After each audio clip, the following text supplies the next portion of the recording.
देश के अल्पसंख्यक समुदाय में जो मुस्लिम समुदाय है वो बहुत डरा हुआ है, उनको नहीं डरना चाहिए। उनकी आवाज़ उठाने के लिए हमारे जैसे लोग खड़े हैं जो अपनी सीना आगे कर देंगे, अगर गोली की बात आएगी तो खून का कतरा कतरा लगा देंगे। मेरी बात को आप याद रखें, बिल्कुल नहीं सोचना चाहिए मुल्क जितना किसी और का है उतना हमारा है, और किसी के बाप की बपोती नहीं है मुल्क की। बात याद रखें आप लोग, सबका है मुल्क, हर आदमी का खून शामिल है इस मिट्टी में, किसी एक का नहीं है। अगर हथियार उठा के पड़ा जाएगा तो पता लगेगा किसने कितनी कुर्बानियां दी है। तो मैं प्रधानमंत्री जी को छोड़ा, देखिए मेरे लिए आप कितने जरूरी हैं। मैं प्रधानमंत्री जी का भाषण छोड़ आया क्योंकि मुझे आपके साथ आके बैठना था। मैं सदन में अकेला मात्र ऐसा व्यक्ति हूँ जो गोली खा के सदन आया, तो डरने का कोई मतलब ही नहीं बनता। तो ना सदस्यता की चिंता है ना जान की। एक बार पैदा होते मेरे पिताजी ने मेरा नाम चंद्रशेखर ऐसे थोड़े रखा। लाइन खुली भी है, पार्लियामेंट का दरवाजा मैंने तोड़ दिया है। आप सब लोग जो आना चाहते हैं मेहनत करना शुरू करो। अगले 5 साल बाद हमारी संख्या वहाँ बहुत होनी चाहिए कि जब मैं जय जवान जय किसान का नारा लगाऊं तो उसको समर्थन करने वाले वहाँ लोग।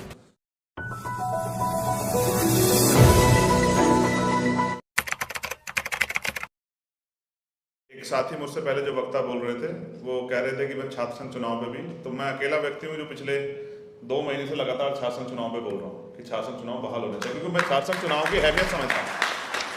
आप छात्र संघ चुनाव को इस तरह समझिए कि जिनके पीछे नाम है या जिनके पास रिसोर्स हैं या जिनके पिता MP MLA रहे हैं, मंत्री रहे हैं, उनके लिए राजनीति करना आसान है। लेकिन मेरे जैसे प्राइमरी स्कूल के मास्टर का बेटा कहाँ सीखेगा? हम जब कॉलेज और यूनिवर्सिटी में जाते हैं तो वहाँ वो हमारी प्रयोगशाला होती है, वहाँ हम सीखते हैं कि अपने अधिकारों के लिए कैसे लड़ा जाता है।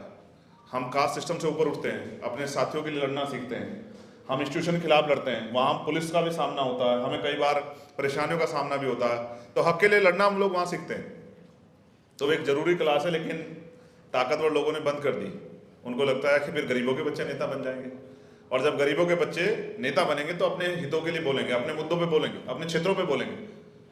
तो जैसे राष्ट्रपति जी ने अभिभाषण में कहा कि हमें बहुत उत्तम शहर बनाने हैं, तो मैंने आज ये भी कहा कि हमें उत्तम गांव भी बनाने, क्योंकि 70% आबादी तो गांव में रहती। जब तक उत्तम गांव नहीं बनेंगे तब तक ये हवाबाई बातें करने कोई मतलब नहीं बैठता है। तो आज ये भी सच है कि किसान की आमदनी 27 रुपये है, और ये सोच के देश के बड़े बड़े नेताओं को, चाहे सत्ता या विपक्ष के, सबको शर्म से आंखें झुकानी चाहिए किसानों के सामने, क्योंकि किसान इस देश का अन्नदाता बहुत परेशानी में, और सारी सरकारों के सामने फाइल लेके खड़ा रहता है। कोई उसको लाठी से पीटता है, कोई उसको बिठा के चाय पिला के हवाबाई बातें करके, झूठी बातें करके भेज देता है, या फिर कोई उसको जो है आतंकवादी खालिस्तानी कह देता है। सबके अपने अपने सोच के वो है। लेकिन क्योंकि मैं किसान परिवार से आता हूं तो मैं जानता हूं कि किसान क्या सर्वाइव करता है, किस तरह से झेलता है जिंदगी। वो अकेला आदमी काम नहीं करता, उसका परिवार भी काम करता है। और फिर प्राकृतिक मार होती है, और अब तो सरकार के जो आवारा पशु है उन्होंने क्या हाल कर रखा है, किसी छिपावा नहीं। जितनी फसल है जो थोड़ी बहुत बची है वो आवारा पशुओं ने खत्म कर दी। आप उसको बेबी नहीं कह सकते कि आप उसको छुई दो तो आप पे मुकदमा हो जाएगा। तो देश अलग उसमें चला गया। ऐसा नहीं लगता कि हम उसी देश में हैं जहाँ लोकतांत्रिक मूल्यों की वैल्यू थी, जहाँ लोकतांत्रिक मूल्यों पे चर्चा होती थी, लोकतांत्रिक मूल्य पहले होते थे, जहाँ लोकतांत्रिक मूल्यों के लिए जो है संघर्ष होता था। ऐसा लगता है कि वो बहुत पीछे छूट गए हैं, और ऐसा लगता है सिर्फ पूंजीपतियों की, पैसे वालों की, उद्योगपतियों की ही का देश हो गया और उन्हीं की सरकारें हो गई, क्योंकि उनके खिलाफ कोई ना सरकार सुनना चाहती। और मीडिया से भी मेरा ठीक है, मीडिया अच्छी है, मगर ये बहुजन मीडिया ज़्यादा अच्छी है। बाकी मीडिया का तो क्या हाल है सब जानते हैं, सब लोग दंडवत हैं। लेकिन हमने कोशिश की है कि मीडिया के लिए भी आवाज़ उठाएं, और मैं आपको विश्वास दिलाता हूँ ये आवाज़ आपकी निष्पक्ष आवाज़ है जब तक ये पार्लियामेंट में रहेगी। जब तक, मैं क्यों कह रहा हूँ, आप बेहद समझदार हैं मुझसे ज़्यादा निष्पक्षता अच्छी नहीं लगती सरकार को। जब तक ये आवाज़ सदन में रहेगी, हक वंचित समाज के लिए मुखर रहेगी।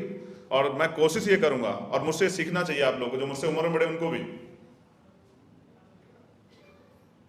कि तमन्ना अगर सच्ची हो तो रास्ते 1000 होते हैं, और तमन्ना अगर झूठी हो तो बहाने 1000 होते हैं ना।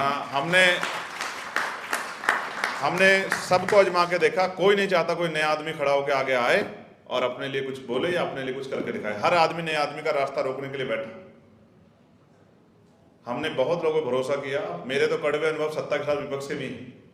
विपक्ष भी नहीं चाहता कि कोई गरीब का बेटा आगे बढ़ के आ जाए, क्योंकि जब गरीब के बेटे आगे बढ़ के आए हैं, चाहे वो सर छोटू राम रहे हों, चाहे डॉक्टर बाबा साहब अम्बेडकर रहे हों, चाहे मान्यवर काशीराम साहब रहे हों, चाहे चौधरी चरण सिंह रहे हों, चाहे महामना राम सुवर्मा रहे हों, चाहे बाबू जगदेव प्रसाद कुशवाहा रहे हों, चाहे जननायक कर्पूरी ठाकुर रहे, जब किसी गरीब के बेटे ने आगे बढ़ के इस लड़ाई को संभाला है तो उसने कुछ ना कुछ बदलाव करके समाज को दिया है। और ये उसी का आज उन्हीं के संघर्षों को और उन्हीं के जो द्वारा किए गए परिवर्तन है उसकी वजह से मेरे जैसे लोग भी पार्लियामेंट आ रहे हैं। लेकिन मैं विश्वास करके कहता हूं, मेहनत कीजिए, मेहनत का कोई तोड़ नहीं है। अगर आप मेहनत करते हैं और जिम्मेदारी से मेहनत करते हैं, और फिर प्लेटफार्म के लिए मैं आपसे कहूँगा, जिन पे पैसे नहीं है, जिन पे बहुत बड़े नाम नहीं है, वो किसी भी प्रदेश के हों, प्लेटफार्म के लिए किसी के दरवाजे ना जाएं। चंद्रशेखर आज़ाद है, आप चंद्रशेखर आज़ाद के पास आइए, और ये दल आपका दल है। और मैं चाहता हूँ काम करने वाले लोग मैदान में आगे बढ़ें, नौजवान भी आगे बढ़ें, बहनों को भी मौका मिले और किसानों को भी मौका मिले। मैं तो किसानों से भी कहता हूँ, मेरा अनुभव ये हुआ है कि जिस समुदाय का प्रतिनिधित्व नहीं होगा विधानसभा और पार्लियामेंट में, उसकी कोई बात कहेगा ही नहीं। अगर किसान नहीं जाएंगे तो किसानों के मुद्दों पे बात नहीं होगी। हमने कहा कि किसानों का जो कर्ज है वो माफ करो और एमएसपी की लीगल गारंटी दो, इसी के लिए तो लड़े 16 महीने। और देखो 700 किसान जाएंगे, प्राइम मिनिस्टर एक शब्द नहीं बोल पाए। ये बदलाव कि पहले जवाब देना पड़ता था, पहले जिम्मेदारियां थी, अब तो आपने सारे डाटे बंद करा दिए, सब कुछ बंद करा दिया। अब आंदोलन करने तक किले गाड़ देते हो। तो इसलिए मैं कह रहा हूं, किसानों का भी प्रतिनिधित्व हो, कमेरों का भी प्रतिनिधित्व हो, नौजवानों का भी प्रतिनिधित्व हो, महिलाओं का प्रतिनिधित्व। और मैं आपके मंच से कह रहा हूं, बड़ी कड़वी लगती है मेरी बात, क्योंकि जब मैं खरी बात कहता हूं तो बहुत दुख देती है लोगों को। मैं इस बात से नहीं डरता। मेरा ये मानना है, सच कहते हुए, जैसे मैं सतगुरु रविदास जी महाराज को मानने वाला व्यक्ति हूं, तो जब उन्होंने सच कहा तो उनको जेल में डाल दिया, तो वो जेल से नहीं डरे जेल से, मगर वो अपने सत्य की बात पे खड़े रहे। तो मैं आपसे कहता हूं कि इस देश के अल्पसंख्यक समुदाय में जो मुस्लिम समुदाय है वो बहुत डरा हुआ है, उनको नहीं डरना चाहिए। उनकी आवाज उठाने के लिए हमारे जैसे लोग खड़े हैं, जो अपने सीना आगे कर देंगे। अगर गोली की बात आएगी तो खून का कतरा कतरा लगा देंगे। मेरी बात को आप याद रखें। बिल्कुल नहीं सोचना चाहिए मुल्क जितना किसी और का है उतना हमारा है, और किसी के बाप की बपोती नहीं है मुल्क की। बात याद रखें आप लोग, सबका है मुल्क, हर आदमी का खून शामिल है इस मिट्टी में, किसी एक का नहीं है। अगर हथियार उठा के पड़ा जाएगा तो पता लगेगा किसने कितनी कुर्बानियां दी।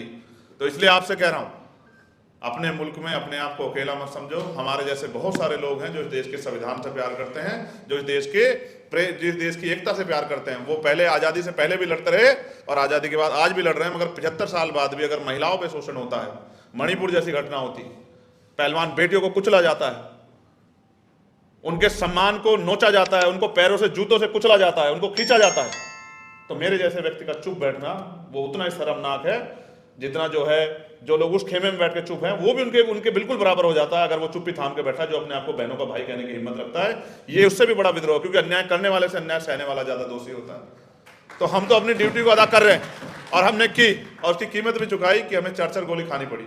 मैं सदन में अकेला मात्र ऐसा व्यक्ति हूं जो गोली खा के सदन आया, तो डरने का कोई मतलब ही नहीं बनता सर। ना सदस्यता की चिंता है, ना जान की। एक बार पैदा होते मेरे पिताजी ने मेरा नाम चंद्रशेखर ऐसे थोड़े रखा था। जब तो मैं छोटा था, मुझे जब होश भी नहीं था, जब उन्होंने मेरा नाम चंद्रशेखर रखा, ऐसे नहीं रखा। मेरे पिताजी ने मेरे भाई का नाम भगत सिंह ऐसे नहीं रखा। वो देश के लिए बलिदान देने वाले क्रांतिकारियों से प्यार करते थे। उनको आशा विश्वास था कि उनकी आने वाली नस्लें इस काम को आगे बढ़ाएंगी। आज मैं अपने पिता के सपनों को पूरा कर रहा हूँ और देश में रहने वाले हक वंचित समाज के लोगों के भी सपनों के लिए भी संघर्ष कर रहा हूँ। और मैं फिर कह रहा हूँ, लाइन खुली भी है, पार्लियामेंट का दरवाजा मैंने तोड़ दिया है। आप सब लोग जो आना चाहते हैं मेहनत करना शुरू करो। अगले 5 साल बाद हमारी संख्या वहां बहुत होनी चाहिए कि जब मैं जय जवान जय किसान का नारा लगाऊं तो उसको समर्थन करने वाले वहां लोग हों। इसलिए मैं पुनः, चाहे वो अग्निवीर का विषय हो या और कोई विषय हो, हर मुद्दे पे हम लोग, और सबसे बड़ी लड़ाई अब हम लड़ेंगे मंडल कमीशन पे, कि मंडल कमीशन की 38 की 38 सिफारिशें लागू होनी चाहिए और जातिवार जनगणना होनी चाहिए। क्योंकि जब तक जातिवार जनगणना नहीं होगी तब तक पता ही नहीं लगेगा कि किसका हिस्सा कौन खा रहा है। और हमें जो आपस में लड़ाया जा रहा है वो लड़ाई तभी बंद होगी जब ये धूंध हटेगी कि हमारी इस हालत का जिम्मेदार 70 साल बाद भी कौन है। तो मैं पुनः, क्योंकि समय की आज कमी है, और मैंने रोहित भाई से और प्रशांत से वादा किया था, भाई से, आप शाह साहब से भी, कि मैं कोशिश करूँगा तो मैं प्रधानमंत्री जी को छोड़ा। देखिए मेरे लिए आप कितने जरूरी हैं। मैं प्रधानमंत्री जी का भाषण छोड़ आया क्योंकि मुझे आपके साथ आके बैठना था। और मैं फिर कहता हूँ, मेरा भरोसा है कि आप ही हैं जो प्रधानमंत्री बनाते हैं। जिस दिन जनता जिसके खिलाफ खड़ी होती है, प्रधानमंत्री छोड़ के दूर की बात है, प्रधान भी नहीं बन पाता। गांव के लोग जानते हैं, गांव जब एक बार खिलाफ खड़ा होता है ना तो आदमी प्रधान नहीं बन पाता, प्रधानमंत्री तो बहुत दूर की बात है। इसलिए मैं पुनः आपका धन्यवाद करूंगा और आपसे विदाई लेते हुए कहूंगा, लोकतंत्र के सजग पैरेरी जिंदा हैं। आप अपने कार्यक्रम को चलाते रहिए और मेरी बहुत सारी मंगल कामना आपके लिए। जहां आपको मेरी जरूरत पड़ेगी और जिस विषय पे आप मुझसे कहोगे, मैं लड़के भी पार्लियामेंट में समय लेके बोलूंगा और कोशिश करूंगा कि आपके मुद्दे उठते रहें और हमेशा इसी निडर निष्पक्षता के साथ किसी लोभ लालच को ना करते हुए हक वंचित समाज की आवाज को उठाता रहूंगा। जय भीम, जय भारत, जय संविधान, जय जवान, जय किसान, जय मंडल। और आप सबके लिए बहुत बहुत मंगल कामना।